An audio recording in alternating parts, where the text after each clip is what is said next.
Beaucoup de gens se demandent est-ce que c'est possible de faire une demande de visa étudiant lorsqu'on a plus de 35 ans, lorsqu'on a plus de 40 ans.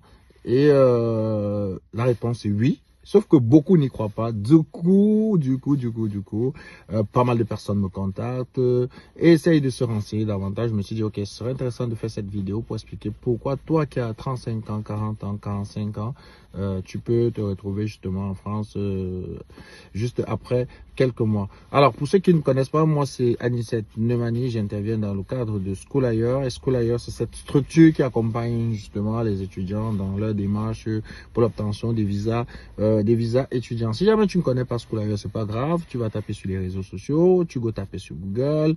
Si jamais tu connais pas Anicet Nemani, tu connais pas cette grosse tête-ci, c'est pas grave. Tu peux taper sur Google, tu go sur les réseaux sociaux et je pense que tu vas avoir davantage des informations en ce qui me concerne ou en ce qui concerne School Ailleurs.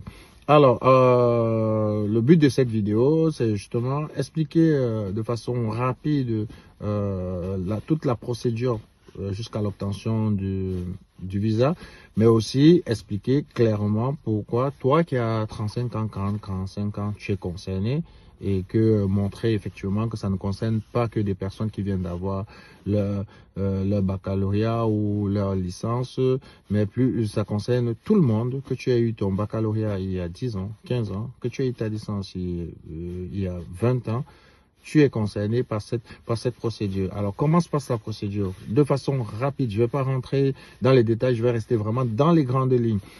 Donc, pour obtenir un visa étudiant, tout se passe à Campus France. Campus France est cet organe qui régule tout, c'est-à-dire que tu dois avoir un compte personnel Campus France et c'est via ce compte personnel que tu vas renseigner les informations qui te sont demandées par Campus France. C'est sur ce compte que tu vas postuler pour obtenir des admissions dans les différentes écoles,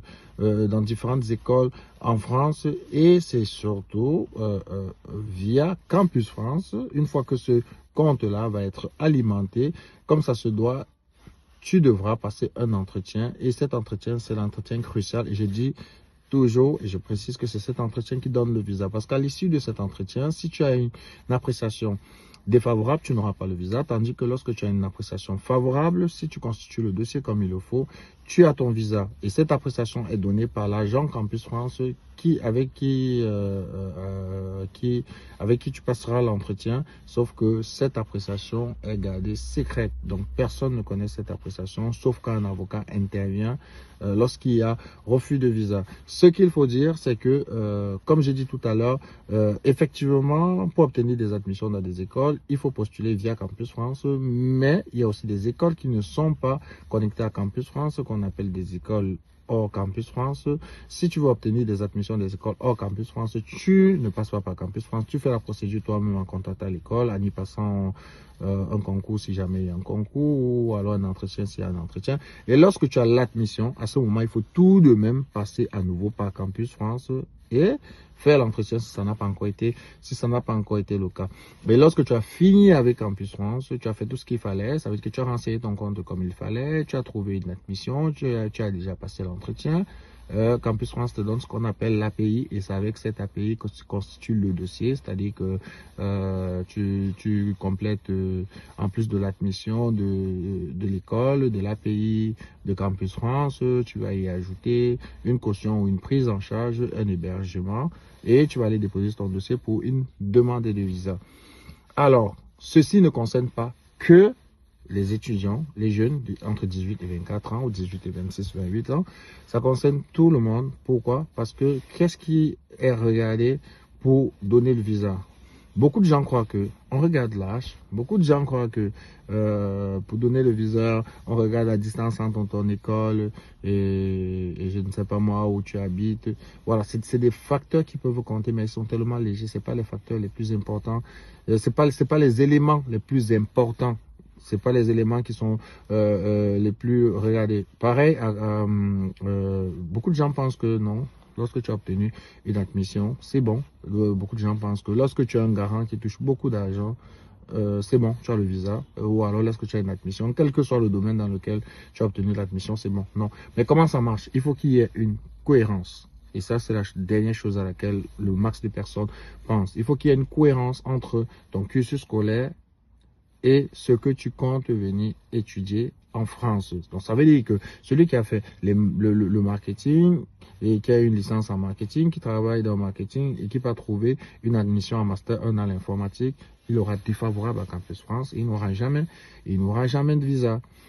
Il y a aussi les parcours passables. Lorsque ton parcours est passable, c'est très souvent des personnes ont un avis défavorable et ont refus de visa parce qu'ils ont ils ont un parcours passable. Voilà. Il y a quand même un tri qui est fait. On veut des personnes qui ont une certaine moyenne, qui ont certaines moyennes. Et quand les gens ont des 10, des licences avec 10 de moyenne et tout, ce n'est du tout pas leur avantage. Tout comme des personnes qui ont des cursus en dents de scie. Ça veut dire que on a effectué première année à l'université, et ensuite on a repris la deuxième année, on a repris la troisième année, ou alors il y a eu des vides et tout. Lorsque les vides ne sont pas justifiés, c'est un parcours en dents de scie. Lorsqu'il n'y a pas eu de vide et qu'on a repris la classe, voilà, on peut rentrer facilement dans la case passable. Donc voilà quelques éléments. Il y en a beaucoup, hein. Je ne vais pas les énumérer tous, mais il y en a énormément.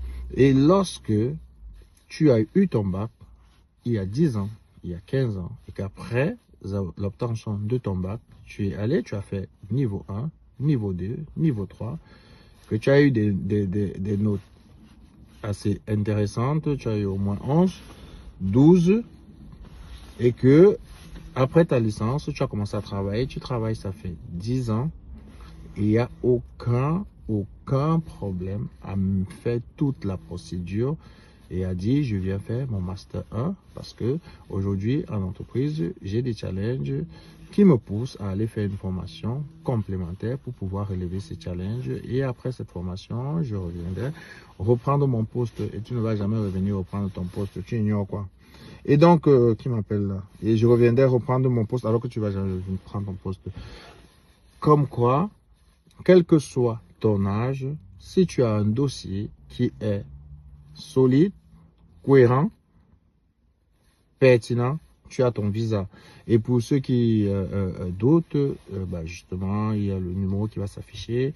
Il y a le numéro, je vais afficher une fois que j'aurai fini la vidéo, je vais faire le montage. Donc le numéro sera affiché tout au long de la vidéo. N'hésitez pas à nous contacter pour qu'on vous passe le contact des personnes qui ont 42, 43, 45 ans, qui ont eu des visas justement grâce à nous, et parce que la procédure a été faite comme je vous dis. Donc même si vous avez eu votre baccalauréat il y a 15 ans, 10 ans, 20 ans, et que vous travaillez, n'hésitez pas à nous contacter, on va monter le dossier comme ça se doit pour que vous puissiez avoir le visa. Donc si jamais tu as écouté la vidéo et tu es arrivé jusqu'ici, mon petit, ça veut dire que la vidéo te parle. Ça veut dire que tu trouves la vidéo intéressante. Tu trouves la vidéo intéressante, tu partages. Surtout que le partage est gratuit. Sauf que cette information, ça peut tout comme ça t'intéresse, ça peut intéresser ton voisin, le voisin de ton voisin, le voisin du voisin, du voisin, du voisin. Donc, n'hésite pas à partager la vidéo au max. Et surtout, n'hésite pas à contacter ce numéro via WhatsApp si tu as besoin d'informations supplémentaires. Mais sache que tant que tu as eu le baccalauréat, déjà, quel que soit ton âge, tu peux être en France juste en quelques mois, selon le domaine. Parce qu'il y a ce qu'on appelle des rentrées décalées. Donc, il y a des rentrées en septembre pour la plupart des écoles, mais depuis l'avènement du Covid, il y a ce qu'on appelle des rentrées décalées. Il y a des rentrées décalées en novembre. Et si tu as une rentrée décalée de novembre, ça veut dire que tu dois être là en octobre. Si tu as une rentrée décalée de janvier, ça veut dire que tu dois être là en décembre. Si tu as une rentrée décalée de mars, ça veut dire que tu es là en février. Il y a des rentrées décalées, il y a novembre, en janvier, en mars, même en juin. Ça dépend vraiment des écoles et des domaines et du domaine dans lequel tu souhaiterais poursuivre les études. Donc aujourd'hui, si quelqu'un travaille, il vient, il se tape petite formation, 1 an max, le gars commence à gagner des gros sous. Donc voilà, donc je pense que j'ai dit ce que j'avais à dire. Je pense que j'ai dit le minimum, j'ai donné assez d'informations pour que vous compreniez que vous qui avez un certain âge, vous êtes concerné par cette procédure, et n'hésitez pas à me contacter, et surtout partagez.